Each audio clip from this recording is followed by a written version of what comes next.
د نړیوالې سولې لپاره د افغان میرمنو نندارتون.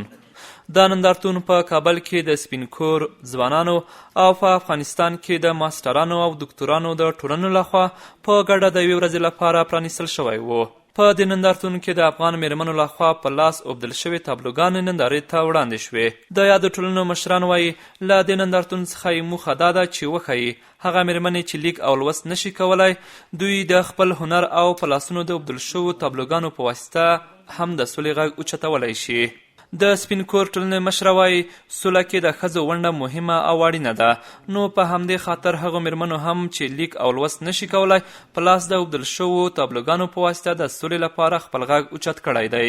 هم از نظر ادیان و هم از نظر انسانیت و هم از دیدگاه زنان افغان که در 3 دهه که اینها قلم نداشتن از طریق سوزنشان خواستن که صلح جهانی و پیام جهانی را به تمام دنیا بتن و خواستار یک صلح جهانی شوند.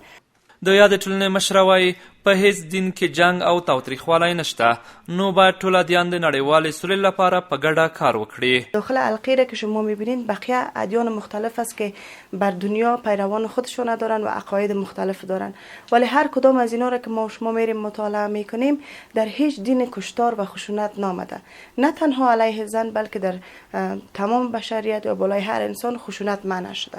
د ځوانانو د ټولنې مشر وایي ځوانانو ته باید د سولې په پروسه کې ونډه ورکړل شي، ځکه چې د جګړې په ښکېلو خواو کې د جنگ قربانیان ټول ځوانان دي. که دواړو خواو ته وګورو د قرباني د جنگ ځوانان دي او هره ډله قرباني ورکوي، نو د دې لپاره په حکومت باندې په مخالفینو باندې غږ کوم چې ځوانانو ته د سولې په پروسه کې خپل سهم ورکوي. افغان میرمنې بیا دا ډول نندارتونونه ګټور بولي او وایي چې د داسې نندارتونونو له لارې هغه میرمنې کولی شي چې په لرو پرتو او ناامنو سیمو کې ژوند کوي، لیک لوست نشي کولای د خپل هنر په واسطه د سولې غږ اوچت کړي.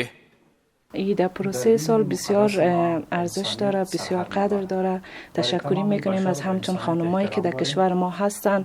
واقعا با این شرایط ناامنی که ما داریم اینا همچون نمایشگاهی را ایجاد میکنن، واقعا بر ما جای افتخار است. خانم‌ها این توانایی را فعلا پیدا کرده که بتونن صدای خودانه از طریق همچون تابلوهایی که میخواین که به مردم جهان نشان بدن که دیگر جنگ بس است و ما خواهان صلح هستیم، واقعا به ما جای خوشی است.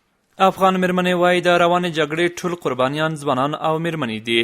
دوی له حکومت او نړیوالو ټولنو څخه غواړي چې د سولې په راوستلو کې د هڅې زیاتې کړي، روان جنگ د ژر تر ژره ودروي څو افغانان امن او هوسا ژوند وکړي.